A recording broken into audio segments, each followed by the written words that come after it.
દીકરા વિજયદાસ, એ વિજયદાસ બીમાર પડ્યા, ભયંકર બીમારી હતી સાહેબ એ સમયની અંદર, જેમ કોરોના હતો ને એ રીતે.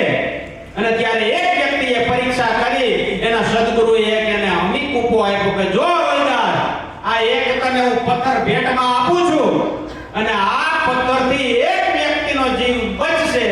રોહિદાસ બાપા કે મારે તો આ બધાય જીવો એક સરખા જ છે બાપ, પણ સદગુરુનો પ્રસાદી પ્રસાદ છે. એને જોડીમાં નાખી દીધો. ઘેરે આવ્યા તો જ્યાં એ રહેતા હતા એ રાજ દરબારના રાજાનો દીકરો બીમાર પડ્યો.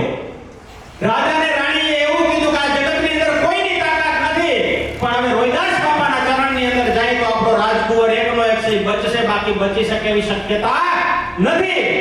એટલે રાણીના માનને માન આપી કુંવર મરણ છૈયા પર હતા.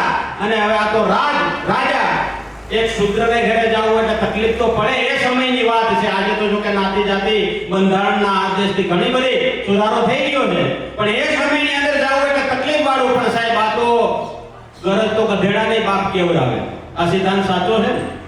એટલે ક્યાં રોહિદાસ બાપાના શરણમાં સદગુરુ હતા, સંત હતા, મહાપુરુષ હતા.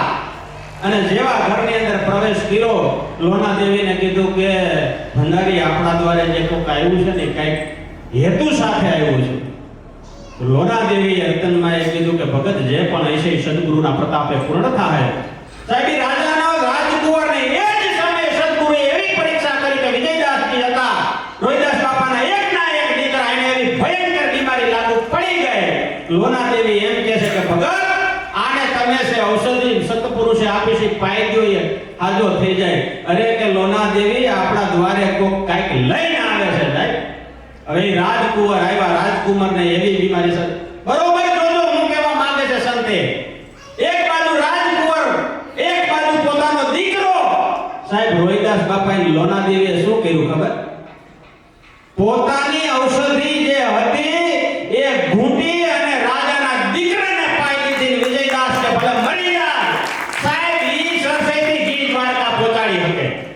સમજાય છે કહેવાનો આશય કે પારકા પોતાના કરે ને ઈ બધું કરી શકે, એ આખા વિશ્વને ચલાયમાન કરી શકે સાહેબ, ઈ પૃથ્વીનું રટણ પટન કરી શકે. પણ પોતાનું છે પારકાને આપી દે, ત્યારે પારકાના પોતાના ગણે ને ત્યારે આ મેળ પડે એવો છે.